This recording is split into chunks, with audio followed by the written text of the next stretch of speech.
Hello everyone, welcome back to my another mini blog. তোমরা সবাই কেমন আছো? আশা করছি অনেক ভালো আছো, আর আমিও ভালো আছি।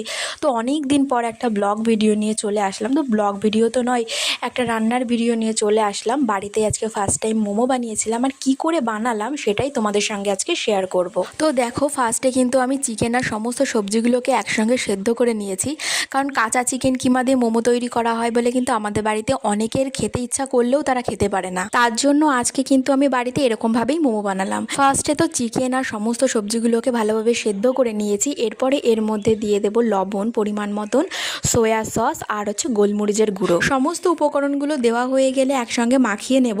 আর এরকমভাবেই কিন্তু চিকেন মোমোর পুর রেডি করতে হবে।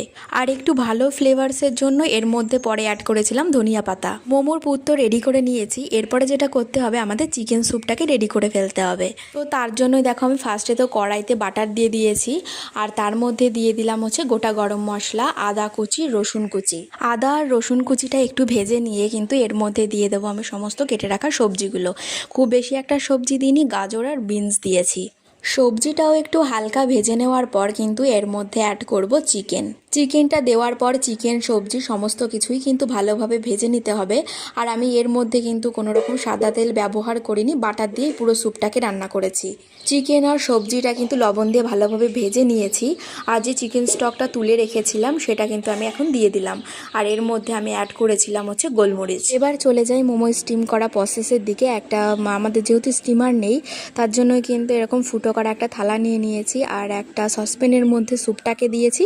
থালার ওপরে বাটার লাগিয়ে এর উপরে দিয়ে দিয়েছি মোমোগুলো। আর মোমোর শেপ দেখে কেউ হাসাহাসি করো না, আমরা কেউই মোমো এক্সপার্ট নই, কেউই বানাতে পারি না। যেরকম পেরেছি সেরকমভাবে বানিয়েছি। তো এই যে দেখো, এই হলো ফাইনাল লুক। শেপগুলো যদি আরেকটু ভালো করতে পারতাম তাহলে হয়তো আরও বেটার হতো। মোমোর সঙ্গে খাওয়ার জন্য কিন্তু আমি একটা টমেটো চাটনিও বানিয়েছিলাম। তো কি করে বানালাম চলো তোমাদেরকে দেখাই। তো টমেটোগুলোকে তো ছোটো ছোটো করে কেটে নিয়েছি, আর এর মধ্যে দিয়ে দিয়েছিলাম শুকনো লঙ্কা, পেঁয়াজ, আদা আর রসুন। জল দিয়ে ভালোভাবে সেদ্ধ হয়ে গেলে এটাকে আমি একটা বাটিতে নামিয়ে নেব। সেদ্ধ করে রাখা টমেটো, পেঁয়াজ, আদা, রসুন আর শুকনো লঙ্কা কিন্তু আমি ব্লেন্ডারে দিয়ে ব্লেন্ড করে নিয়েছি। আর এরপরে কড়াইয়ে কোনো তেল মশলা ছাড়াই কিন্তু আমি ডাইরেক্ট ওই পেস্টটাকেই দিয়ে দিয়েছি।